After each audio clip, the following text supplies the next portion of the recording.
예, 지난주에는 한 주를 돌아보면 정말 많은 일들이 있었죠. 미리 일정이 쭉 발표되었었고 그런 일들이 있을 거라고 우리가 이미 각오를 하고 있었음에도 불구하고 지난 한 주를 돌아보고 나니까 정말 분주하고 일이 많았다라는 생각이 듭니다. 우리의 눈과 귀는 계속해서 뉴스에 가 있었습니다. 새로운 소식과 또 거기에서 들려오는 그 하나라도 놓치지 않으려고 우리가 계속해서 주목하고 있었죠. 바쁘고 분주하고 스케줄이 꽉 차 있으면 시간이 빨리 지나가는 것처럼 느껴지기도 하지만 너무 많은 일들이 지나가니까 초반에 있었던 일은 마치 오래전의 일처럼 느껴지기도 합니다. 그렇게 지난 한 주는 몸도 바빴고 또 마음도 바빴고 감정선도 요동을 쳤던 한 주였습니다. 기뻤다가 또 흥분했다가 화가 났다가 통쾌했다가 그렇게 왔다 갔다 한 한 주였습니다. 몸과 마음이 바쁜 한 주, 그런 와중에 자칫 우리의 모든 것들이 흔들리기 쉬운 시간들이었습니다. 리듬이 깨어지기 쉬운 것이지요. 그런데 아직 끝나지 않았습니다. 내일부터 우리나라 월드컵 대표팀이 경기를 하게 되면 또 밤에 하니까 우리 또 열심히 응원해야 되겠죠? 결과에 따라서 또 우리가 기쁘기도 하고 또 아쉬움이 남기도 할 겁니다. 이러한 때에 우리가 중심이라는 단어를 좀 생각해보고 묵상해보자라는 생각이 들었습니다. 뉴스의 중심, 화제의 중심, 관심의 중심, 이목의 중심, 돌풍의 중심, 뭐 이런 단어들이 들려오다 보니까 사람들에게는 중심이라는 것이 굉장히 중요하게 생각되는가 보다. 중심이라는 것에 굉장히 관심을 가지고 있구나라는 생각을 하게 되었습니다. 그리고 마침 또 이맘때 케이블 TV에서 하는 그 걸그룹 서바이벌 프로그램에서도 결국에는 무엇인가 하면 센터 자리를 놓고 벌이는 경쟁이죠. 그걸 보면서 사람들은 중심을 원하고 있구나라는 것을 엿볼 수 있게 되었습니다. 그런데 그 의미는 좀 다르지만 사람들이 중심을 좋아하고 중심에 관심을 갖는 것처럼 하나님도 중심에 대해서 중요하게 생각하고 거기에 관심을 두고 있다는 이야기를 오늘 나누려는 겁니다. 하나님이 중요하게 생각하는, 하나님이 중요하게 보시는 그 중심이라는 것은 사람의 마음을 이야기하는 겁니다. 오늘 말씀에서 우리는 하나님이 보시는 그 중심이 무엇인가, 또 그 중심이 어떠해야 되는가를 좀 나누려고 합니다. 자, 오늘 말씀의 배경이 되는 이야기를 좀 나눠볼까요? 사무엘이 이스라엘 그 백성들 사이에 사사로 있을 때 이스라엘의 사사로 사무엘이 활동하고 있을 그 당시에 이스라엘 백성들은 하나님께 또 사무엘에게 나와서 왕을 요구합니다. 주변의 다른 이방 나라들처럼 그들도 왕이 다스리는 왕정 시대를 열어가고 싶다라고 요구했던 겁니다. 그 이유는 이 사무엘의 아들들인 요엘과 아비야라는 그 아들이 아버지의 대를 이어서 사사가 되었는데도 불구하고 공정하게 또 백성들을 돌보는 것이 아니라 백성들이 보기에 올바르지 않은 모습을 보였기 때문입니다. 그래서 그들에게 자신들을 결국 맡길 수 없다는 불안감이 들었고 불신이 들었던 겁니다. 그럴 바에는 그들한테 우리를 맡길 바에는 차라리 왕이 우리를 다스리는 것이 낫겠다라고 생각한 겁니다. 그래서 하나님께 요구합니다. 우리에게도 왕을 주십시오. 우리에게도 왕을 세워주십시오라고 요구합니다. 물론 하나님은 처음에 반대하십니다. 왜냐하면 이스라엘은 하나님이 왕이 되어서 다스리는 나라였기 때문입니다. 사사가 있었지만 사사는 백성들을 다스리는 일이 아니었습니다. 하나님이 이스라엘을 다스리시고 백성들을 다스리시고 사사들은 하나님을 대리해서 하나님과 백성 사이의 중보자로 역할을 감당하던 것이 사사였습니다. 그런데 이스라엘 백성들은 눈에 보이는 왕을 요구했던 겁니다. 만약에 이 일이 40년 동안 광야를 떠돌 때 하나님께 왕을 요구했고 그래서 하나님께서 그것을 반대하셨다면 아마 그 일 때문에 또 많은 사람이 죽어나갔을 겁니다. 하지만 하나님은 이스라엘 백성들의 요구를 들어주십니다. 왕을 세워주시는 것이지요. 그 왕이 바로 사울이었습니다. 사울이 처음 등장하는 장면은 사무엘상 9장에 나옵니다. 사무엘상 9장을 한번 찾아보겠습니다. 사무엘상 9장 2절 말씀을 한번 보겠습니다. 사무엘상 9장 2절 말씀입니다.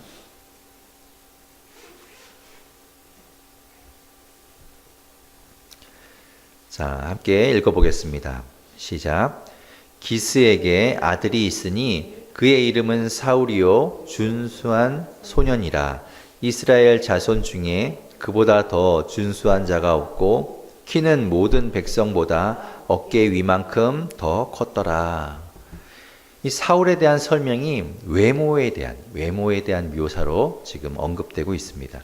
준수하다는 말은 이 사울의 성품이 좋다라는 그렇게 해석할 수도 있지만 여기에서는 겉으로 드러나는 모습이라고 볼 수 있습니다.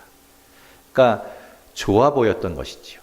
되게 좋은 사람처럼 보였다는 겁니다. 그리고 매력적으로 보였다는 것을 말하는 겁니다. 그리고 그의 체구는 어떠했는가 하면 건장했습니다. 키도 다른 사람들보다 머리 하나는 더 있는 그 정도로 건장한 체구를 가지고 있었던 겁니다. 외모가 딱 보기에도 정말 훌륭한 몸을 갖고 있었다는 걸 말해줍니다. 물론 그의 성품도 좋았습니다. 물론 왕이 되기 전에 또 왕이 될 때, 왕이 된 이후 처음에는 사울의 성품이 좋았다는 것을 성경을 통해서 우리는 확인할 수 있습니다. 지금 우리가 읽은 9장의 이야기를 조금 더 살펴보면 사울의 성품이 어떠했는지 그 단면을 조금 엿볼 수 있습니다. 그의 아버지 기스가 암나귀를 잃어버립니다. 그리고 그 잃어버린 나귀를 찾아오라고 아들 사울을 불러서 사환 하나를 데리고 가서 그 암나귀를 찾아오라고 이야기합니다. 여러분 한번 생각해 보십시오. 지금하고는 이때의 모습은 완전히 다릅니다. 나귀 한 마리를 찾으러 간다는 것, 도대체 그 나귀가 어디로 갔는지를 알고 찾으러 가겠습니까? 그건 마치 해운대 모래사장에 500원짜리 하나 떨어뜨렸는데 그걸 찾아오라고 하는 것과 다르지 않습니다. 단서를 어디 가서 구합니까? 그 나귀가 어디로 갔는 줄 알고 찾으러 가겠습니까? 여러분에게 그 시대에 여러분에게 인물을 그 나귀를 찾아오라고 한다면 여러분은 어떻게 하시겠습니까? 사울은 아버지의 말씀이니까 그 앞에서 거부하지 않습니다. 그리고 그 길로 집을 떠납니다. 집을 나서서 나귀를 찾으러 갑니다. 하지만 막막했겠지요.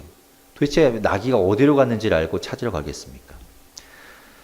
대충 돌아다니면서 찾는 신용만 하다가 도저히 이거는 불가능한 일이니까 이건 안 되겠다라고 포기하고 돌아갈 수도 있을 겁니다. 인간적으로 불가능한 일이니까요.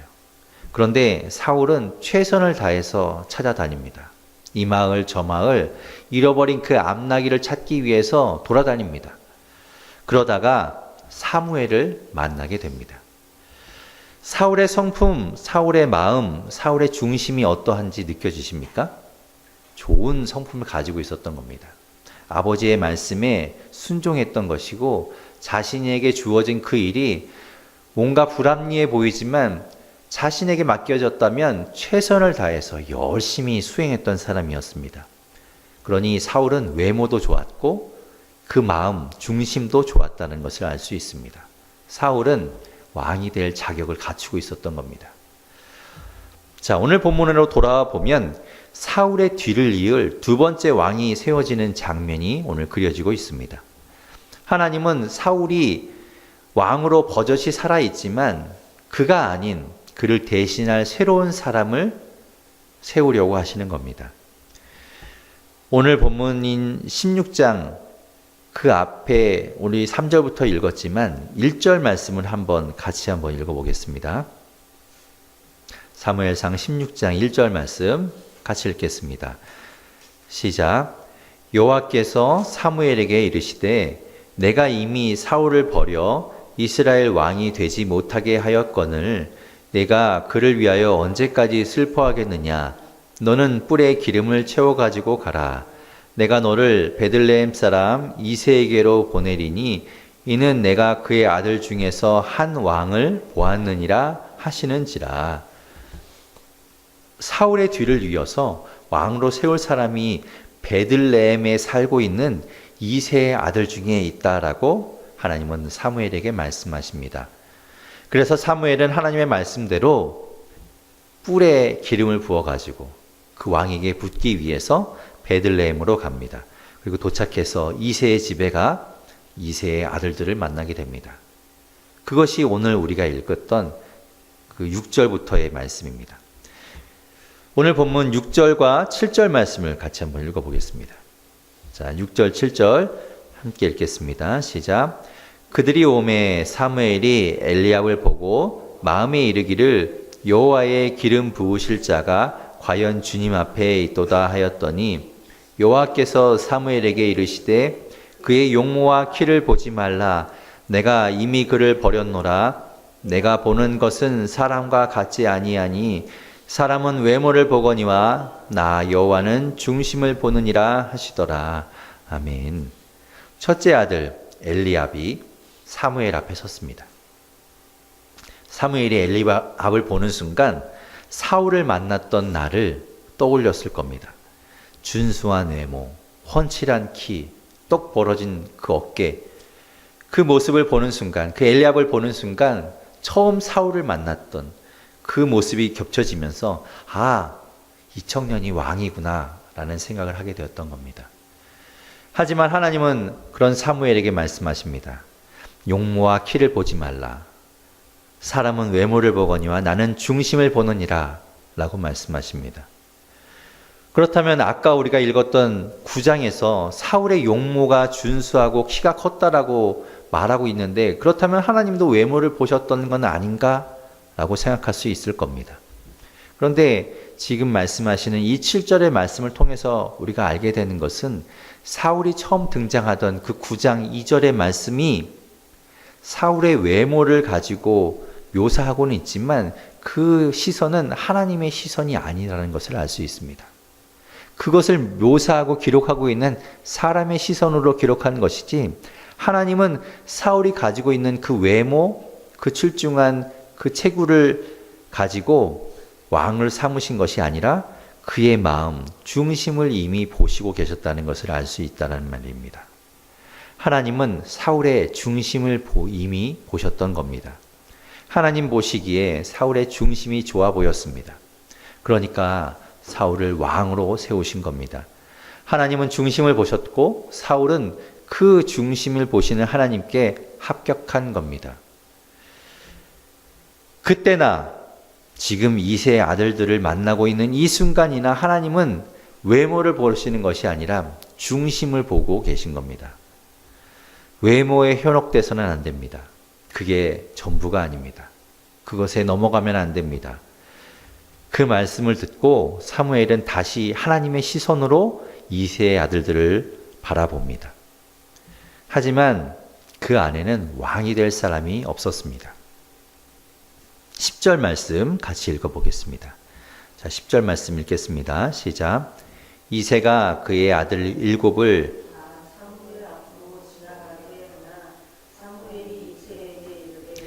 여호와께서 이들을 택하지 아니하셨느니라 하고 이상합니다. 분명히 하나님께서는 이새의 아들들 중에 왕이 있다라고 말씀하셨습니다. 그런데 지금 모여있는 아들 중에는 왕이 될 사람이 없었습니다. 그래서 사무엘이 이새에게 물어봅니다. 11절에 이렇게 물어봅니다. 우리 11절도 같이 읽어보겠습니다. 시작. 또 사무엘이 이새에게 이르되 내 아들들이 다 여기 있느냐? 이새가 이르되 아직 막내가 남았는데 그는 양을 지키나이다. 사무엘이 이새에게 이르되 사람을 보내어 그를 데려오라. 그가 여기 오기까지는 우리가 식사 자리에 앉지 아니하겠노라. 아들이 하나 더 있었던 겁니다. 그가 이 자리에 오지 않았던 겁니다. 그를 데려오라고 사무엘이 이야기합니다. 그가 바로 다윗입니다. 그는 왜 이 중요한 자리에 오지 않았을까요? 왜냐하면 그는 양을 치고 있었기 때문입니다. 가장 나이가 어린 그 막내가, 가장 힘이 없는 그 어린 막내가 양을 지켜야 했기 때문에 이 귀한 자리, 이 중요한 자리에 올 수 없었던 겁니다. 양을 지키는 일은 결코 쉬운 일이 아닙니다. 막내가 가장 어린 그 아이가 할 수 있는 일이 아닙니다.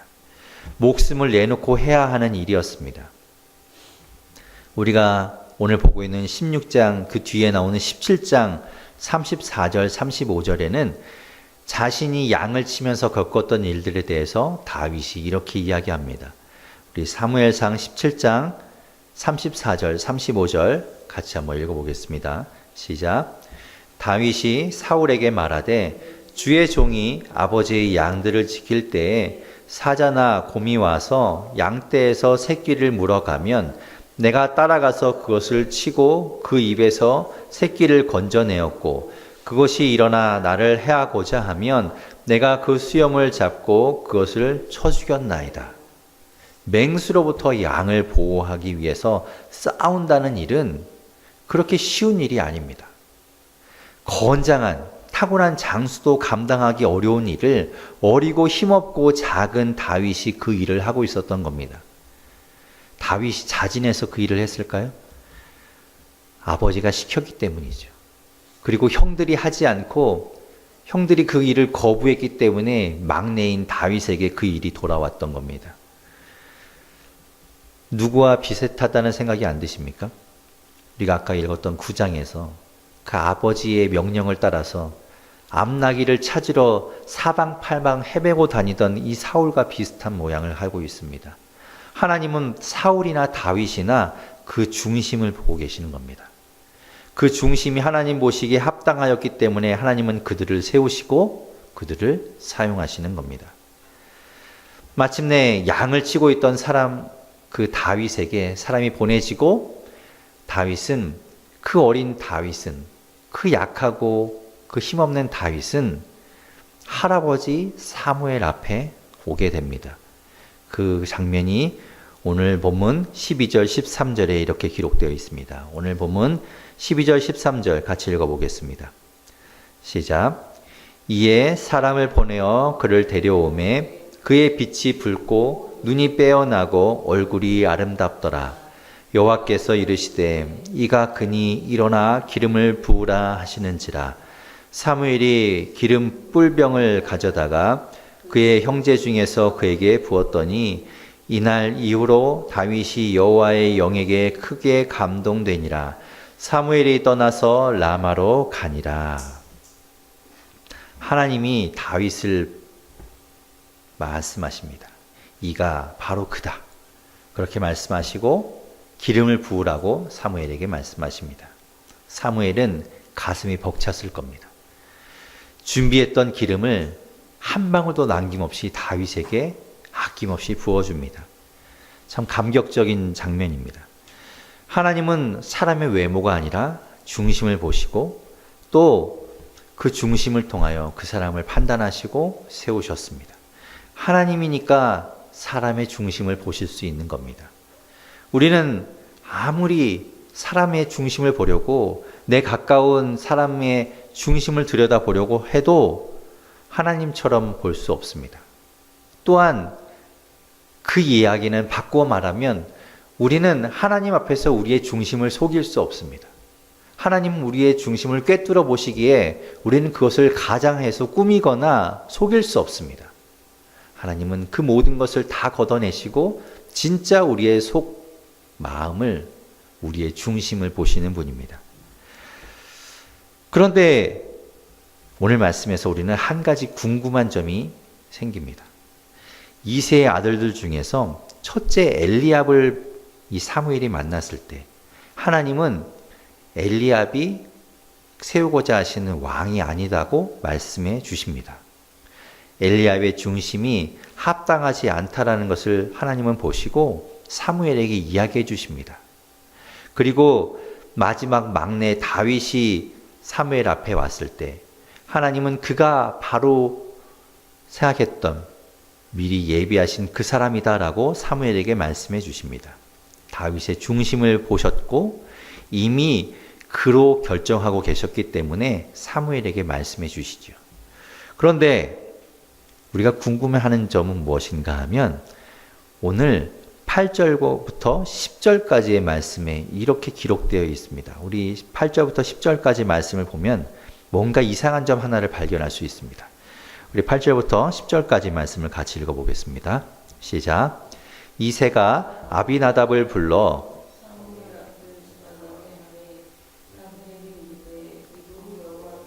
택하지 아니하셨느니라 하니 이새가 산마로 지나가게 하매 사무엘이 이르되 이도 여호와께서 택하지 아니하셨느니라 하니라.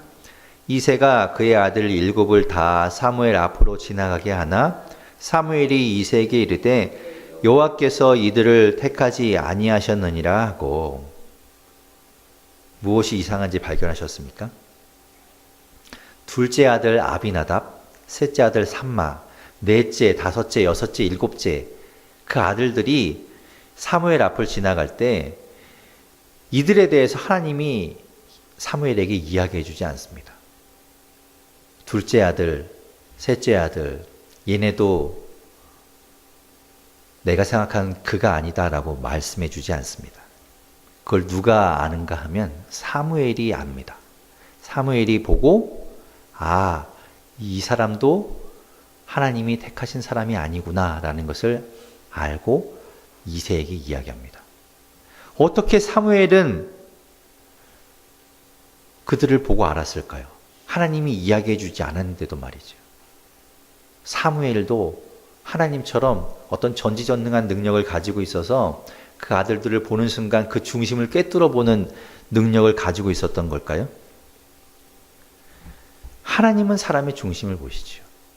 사무엘은 사람이었기 때문에 그는 하나님처럼 사람의 중심을 꿰뚫어 볼 수는 없습니다. 그런데 사무엘에게 중심이 보였습니다.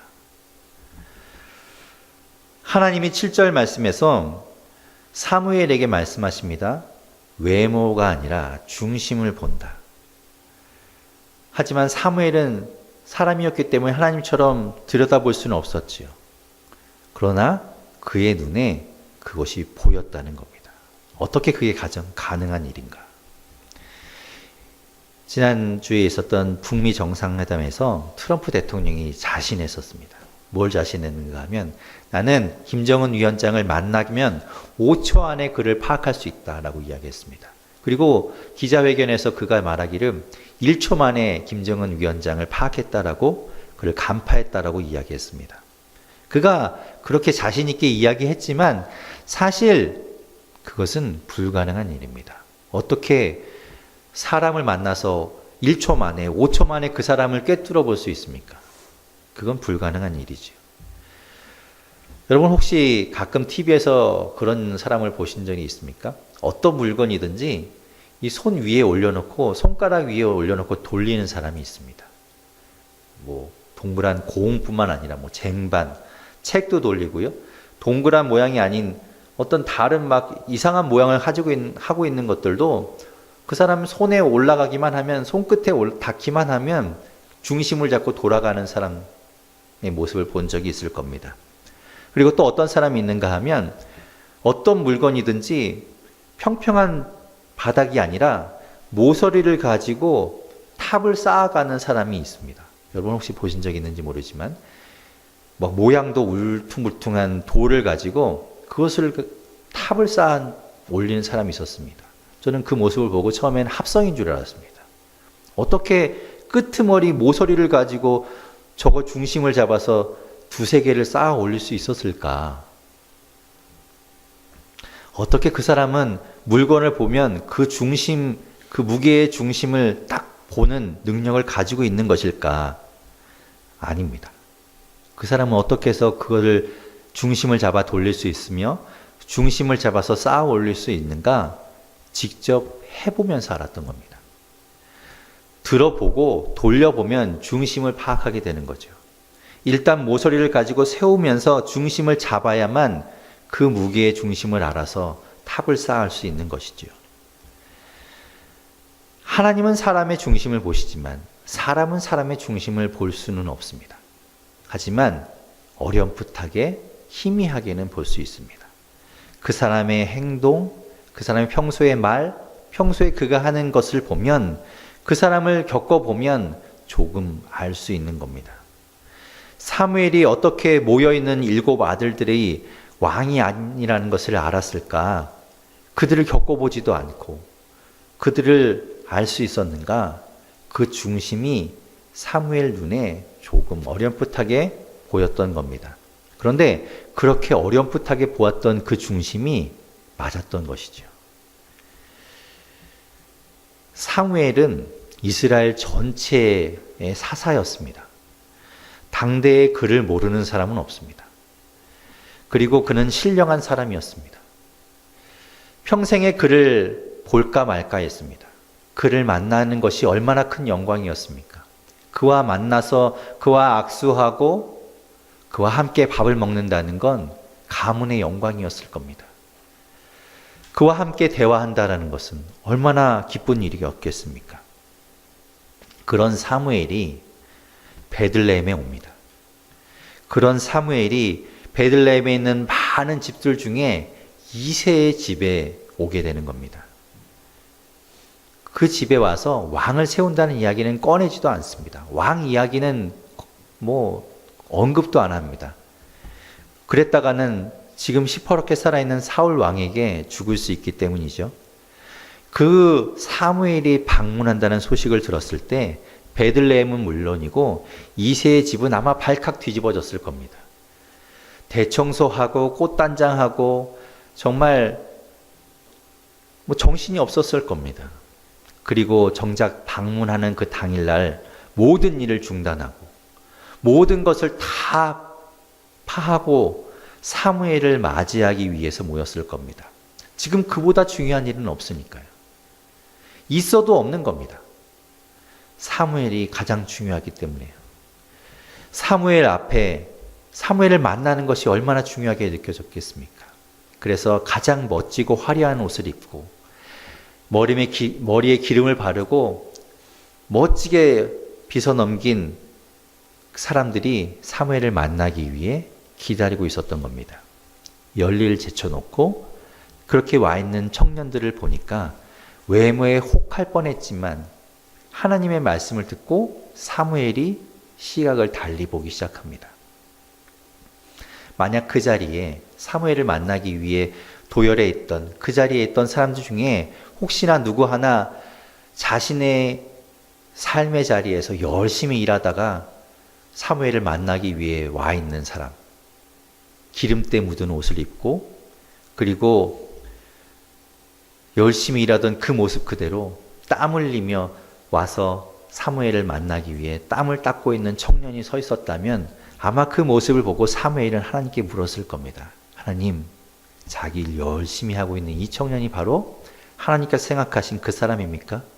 하나님께서 세우고자 하시는 그 사람입니까? 라고 물어봤을 겁니다. 하나님이 말씀하시지 않았어도 사울의 뒤를 이어서 왕이 될 다윗이 사무엘 앞에 들어오는 그 순간 아마 사무엘은 대번에 알아봤을 겁니다. 옷에 양털을 묻히고 흙이 묻어 있고 그 양들의 소변과 그 대변 냄새가 몸에서 풍겨나오는 먼지를 뒤집어 쓴 그 다윗의 모습을 보았을 때 사무엘은 알아봤을 겁니다. 아, 이 사람이 바로 하나님께서 말씀하신 그 사람이구나. 하나님이 말씀하지 않았어도 이 아이의 중심이 하나님 보시기에 제대로 되어 있구나라는 것을 깨달았을 겁니다. 여러분 생각해 보십시오. 다윗 그 어린 그 막내도 얼마나 이 잔치의 자리에 있고 싶었겠습니까? 그 사무엘, 그 위대한 사사가 자신의 집에 온다는데 한번 보고 싶지 않았겠습니까? 그리고 정말 뻑적지근하게 차려져 있는 그 음식들 먹고 싶지 않았겠습니까? 그런데도 그 아버지가 그 형들이 양을 지키라고 하니까 그것을 순종한 겁니다. 심술이 나서 삐뚤어질 만도 한데 오늘 하루쯤 그거 안 하면 안 되나? 나도 이 자리에 있고 싶은데 나도 좋은 옷 입고 정말 깨끗하게 단장하고 사무엘 만나고 싶은데 오늘 같은 날도 내가 양들을 치러 가야 되는 건가? 그래서 적당히 요령 피우고 적당히 그냥 대충 아무 데서나 시간 때우다가 올 수도 있었지만 다윗의 모습을 보는 순간 사무엘은 그의 중심이 보였던 겁니다. 아, 이 아이는 그렇지 않구나. 12절에 오늘 우리가 읽었지만 거기에 묘사된 다윗의 모습을 보십시오. 다윗이 빛이 붉었다고 이야기합니다. 눈이 빼어났다고 이야기합니다. 얼굴이 아름다웠다고 이야기합니다. 최선을 다해서 자신이 하고 있던 일에 정말 집중해서 그 일을 열심히 하고 있었던 모습이 보이지 않습니까? 양을 지키기 위해서 눈을 부릅뜨고 그 양을 지키려고 그 양이 혹시나 다치지 않나, 양이 없어지지 않나 열심히 그 양을 지키고 있던 그 땡볕에서 양을 돌보고 있던 그 모습이 보여지지 않습니까? 무슨 얘기인가? 우리의 중심은 우리의 삶의 모습으로 보여지는 겁니다. 물론 하나님은 우리의 중심을 꿰뚫어 보실 수 있지만 우리는 다른 사람, 특히나 우리 자신의 모습을 잘 보지 못합니다. 그런데 그것을 어떻게 볼 수 있는가? 우리의 삶의 모습을 통해서 볼 수 있다라는 겁니다. 기쁜 일에는 기뻐서, 또 슬픈 일에는 슬퍼서, 어려운 일에는 어려워서 늘 흔들리고 자신에게 맡겨진 일을 소홀히 여기는 것은 하나님 보시기에 합당한 중심이 아니라는 것을 우리가 알 수 있다는 말입니다.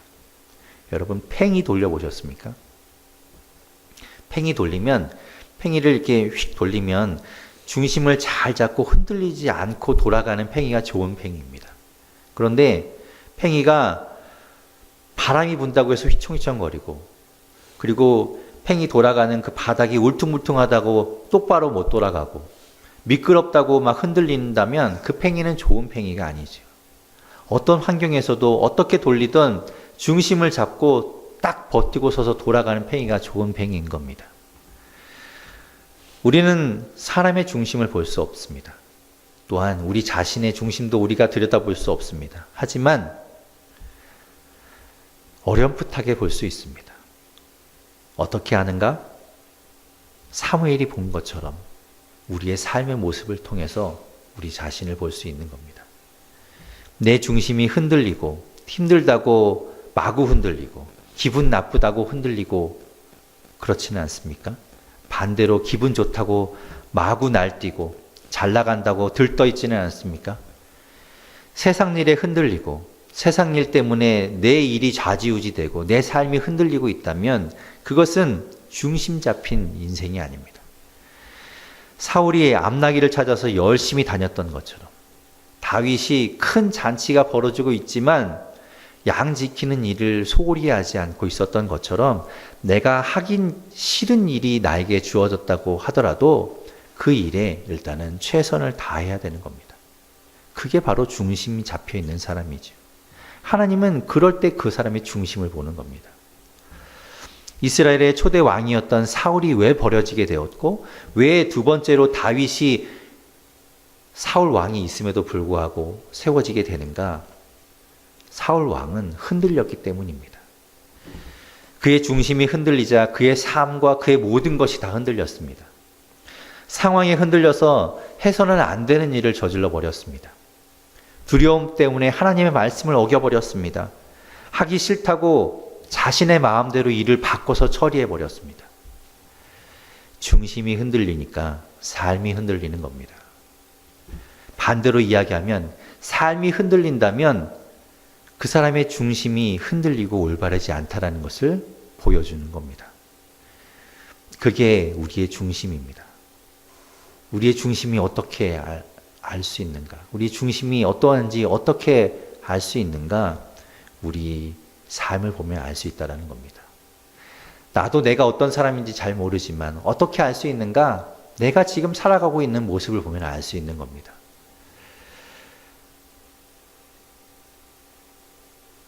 우리의 중심이 우리의 삶의 모습을 통해서 보여집니다. 하나님은 우리의 중심을 보십니다. 그리고 우리도 당신의 중심을 볼 수 있습니다. 우리에게도 당신의 중심이 보입니다.